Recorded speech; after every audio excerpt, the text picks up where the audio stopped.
দেখুন, আইএসএফ এর পৃষ্ঠপোষক আব্বাস সিদ্দিক থাকবে কি না থাকবে অনেকের প্রশ্ন এটাই, কিন্তু দলের তরফ থেকে এখনো কোনো বার্তা দেয়নি। দেখুন, এখন পর্যন্ত আমাদের কাছে খবর ফোন আসছে যে মালদা, মুর্শিদাবাদ, দক্ষিণ চব্বিশ, উত্তর চব্বিশ পরগনা থেকে বিভিন্ন জেলা থেকে একাধিক অংশ আইএসএফ কর্মী ও সাধারণ মানুষ আসতে চলেছে। দর্শক, এই কিন্তু মূল মঞ্চ। আগামীকাল পীরজাদা নওশাদ সিদ্দিকী ভাইজান এবং আইএসএফের প্রতিষ্ঠাতা দিবস, ইন্ডিয়ান সেকুলার ফ্রন্টের প্রতিষ্ঠাতা দিবস এবং অধিকার দিবসের যে ডাক দিয়েছে পীরজাদা নওশাদ সিদ্দিকী ভাইজান, এই মূল মঞ্চের কাজ কিন্তু ইতিমধ্যে সম্পূর্ণ হতে চলেছে, এখনও কিন্তু সম্পূর্ণ হয়নি। দর্শক, এখানে দেখতে পাচ্ছ মিস্ত্রিরা কিন্তু তারা কাজ করছে।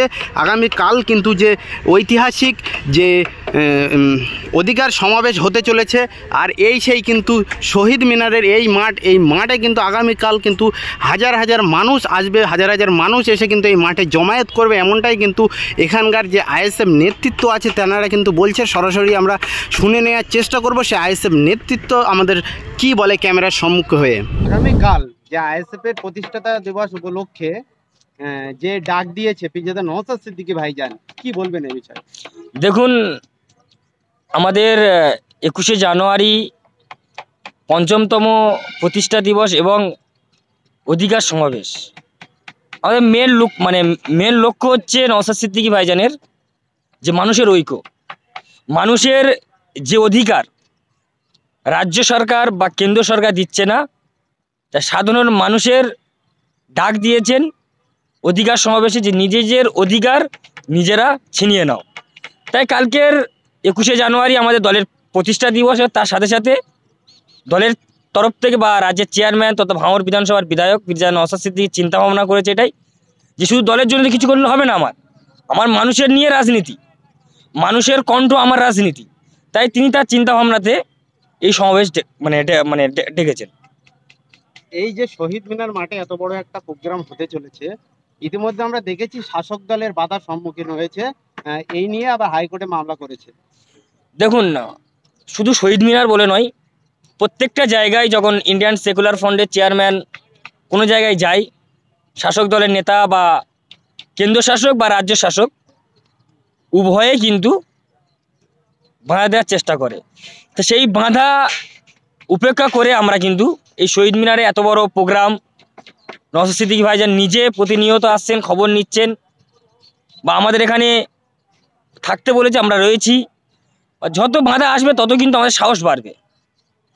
এই যে এত বড় মাঠ, দেখুন, এটা ছোট হয়ে গিয়েছে, শহীদ মিনার ছোট হয়ে, আমাদের আশা ছিল যে ব্রিগেড হয়তো আমাদের জায়গা দিতে পারবো না আমাদের।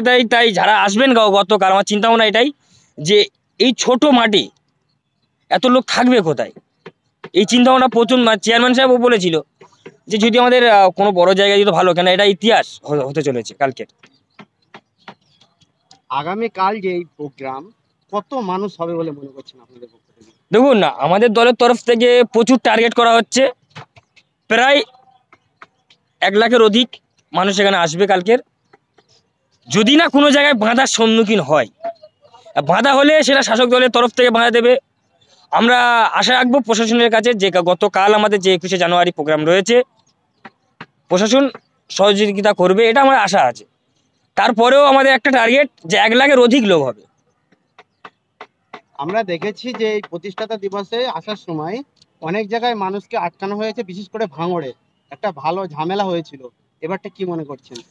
দেখুন, আমাদের তো এখন আশা রয়েছে যে কোনো অশান্তি হবে না, বা আমাদের তো কোর্ট পারমিশন দিয়েছে, তাই আমাদের স্টেজ চলছে বা কাজ চলছে, তাই নিয়ে আমাদের কোনো ঘাবড়ানোর কোনো প্রয়োজনই ওঠে না।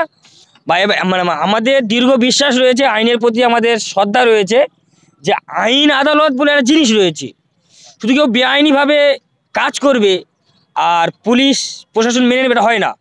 যদিও কালকের আমাদেরকে বাধা দেওয়ার চেষ্টা করে, সেই জায়গায় দাঁড়িয়ে সেই জায়গায় প্রতিবাদ হবে, সেই জায়গায় কিন্তু আমাদের আন্দোলন চলবে, বা সেখানেই প্রতিষ্ঠা দিবস হবে, সেখানেই অধিকার সমাবেশ হবে, সে শহীদ মিনারও হবে, সেই জায়গায়ও হবে। এখনো পর্যন্ত প্রশাসনে কেমন ভূমিকা? দেখুন, প্রশাসনের ভূমিকা এখন পর্যন্ত খুব ভালো দেখা দিচ্ছে, পরে কি হয় বলতে পারছি না। এখনও পর্যন্ত প্রশাসন আমাদেরকে অনেক সহযোগিতা করছে, যেটা সত্য সেটাই বললাম। দেখুন, এখন পর্যন্ত আমাদের কাছে খবর ফোন আসছে যে মালদা, মুর্শিদাবাদ, দক্ষিণ চব্বিশ, উত্তর চব্বিশ পরগনা থেকে বিভিন্ন জেলা থেকে একাধিক অংশ আইএসএফ কর্মী ও সাধারণ মানুষ আসতে চলেছে। মিনিমাম সন্ধ্যে 6টার পরে দেখবেন যে একটা শহীদ মিনারে একটা বড় একটা জনসংখ্যা এসে গিয়েছে, কেন যেরকম ফোন আসছে আমাদের কাছে। দেখুন, আইএসএফ এর পৃষ্ঠপোষক আব্বাস সিদ্দিকী থাকবে কি না থাকবে অনেকের প্রশ্ন এটাই, কিন্তু দলের তরফ থেকে এখনো কোনো বার্তা দেয়নি। বা আমাদের ধারণা, দল যিনি প্রতিষ্ঠা করেছেন পীরজাদা আব্বাস সিদ্দিকী ভাইজান নীতি আদর্শ নিয়ে, গতকাল উনি থাকছে না, বড় ভাইজান থাকছে না, কিন্তু রাজ্যের ইন্ডিয়ান সেকুলার ফ্রন্টের চেয়ারম্যান তথা ভাঙড় বিধানসভার বিধায়ক পীরজাদা নওশাদ সিদ্দিকী ভাইজান শহীদ মিনারে প্রধান বক্তা হিসেবে ওনাকে সিলেক্ট করা হয়েছে। তাই এখানে আব্বাস সিদ্দিকী ভাইজান আসার কোনো প্রশ্নই ওঠে না। কেন ব্যান্ডকে সেকেন্ড তো শো করা যায় না, যায় কি যায় না, তা ব্যান্ডের জায়গায় থাকে, কেন উনি হচ্ছে আমাদের উপরে। আগামীকাল আইএসএফ কর্মীরা যারা আসবে তাদের উদ্দেশ্যে কি বার্তা রাখবেন? দেখুন, আইএসএফ কর্মী ও সাধারণ মানুষ যারা আসবেন তাদেরকে একটা বার্তা, যে কেউ অশান্তিতে পা দেবে না, সুস্থভাবে আসবেন, নিজের দায়িত্ব নিয়ে আসবেন। কেন এটা নওশাদ সিদ্দিকীর জন্য করছে না, এটা শুধু সাধারণ মানুষের জন্যে করছে। তাই সাধারণ মানুষের আসবে, তাদের নিরাপত্তা নিয়ে আসবে। এবং আমরা পুলিশ প্রশাসন কাছে আবেদন করছি যে তারা যেন ওই দিকে লক্ষ্য রাখে যে কালকের না কোনো অশান্তি হয়।